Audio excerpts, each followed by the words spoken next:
আল্লাহও চায় আপনি আপনারা ছোট করেন। আল্লাহর এটা দেখতে বড্ড ভালো লাগে যে আমার বান্দা ছোট হয়ে থাকতে চায়।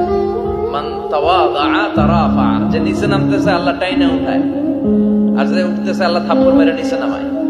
কথা কন। মুসা আলাইহিস সালাম, সহিহ বুখারীর বর্ণনা, বনি ইসরাইলের লোকদের মাঝে ওয়াজ করতেছিলেন, এরকম নসিহত করছিলেন। তো একজন দাঁড়িয়ে বলল, ইয়া নবী আল্লাহ মুসা, মান আ'লামুন নাস ফিল আরদ। হে মুসা নবী, জানতে বড় মনে চায় বর্তমান পৃথিবীর সবচেয়ে বড় জ্ঞানী কে? মুসা আলাইহিস সালাম কয় আমি। মুসা আলাইহিস সালাম কি বললেন?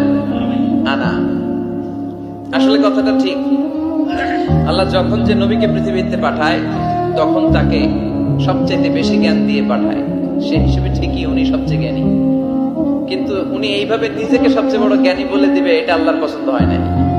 আল্লাহ চেয়েছিলেন মুসা আলাইহিস সালাম যেন বলে আল্লাহু আ'লাম, আল্লাহই জ্ঞানী।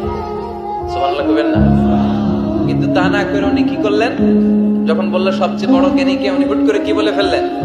আনা, আমি। আল্লাহ এটা পছন্দ করেনি। আল্লাহ ডেকে বললেন, মুসা, ইউ আর অ্যাবসলিউটলি রং, তুমি ভুল করেছো, তুমি সবচেয়ে জ্ঞানী নও, তোমার চেয়ে বড় জ্ঞানী আছে।